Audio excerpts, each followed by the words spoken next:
pawn which the devil used to spawn an earthly rebellion. While the battle long has raged, the dead in Christ now raised, except the hellion. God knew what Adam would do. God didn't sin by planting those two trees in the garden, one of life, one of knowledge of good and evil. The world wouldn't exist if God had not planned, created it, but those two trees were very much part of it. Moreover, God did not sin when he created the angelic host with the freedom of will, as he created Adam. I know some say that God gave Adam free will because God didn't want a robot, but that presumes God needed our worship and adoration freely given. Well, perhaps, if Adam hadn't disobeyed, then you could say his love was freely given. But if God knew beforehand? No. God knew.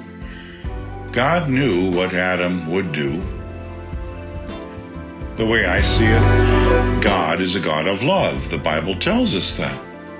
All that God conceived and brought into existence was formed out of and by his love, angels and mankind alike.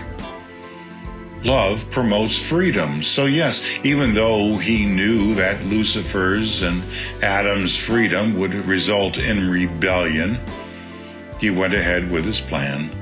Clearly, God, being the ultimate sovereign authority, didn't have to create anything, either angels or men.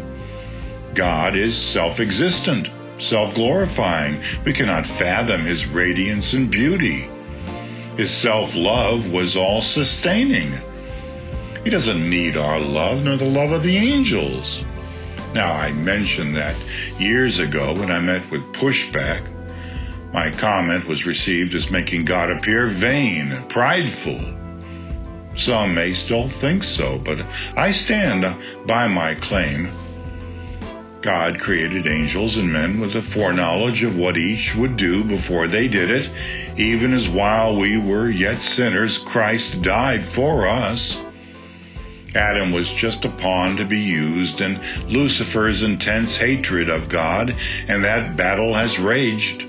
Not of flesh or blood, but powers and principalities, seen and unseen.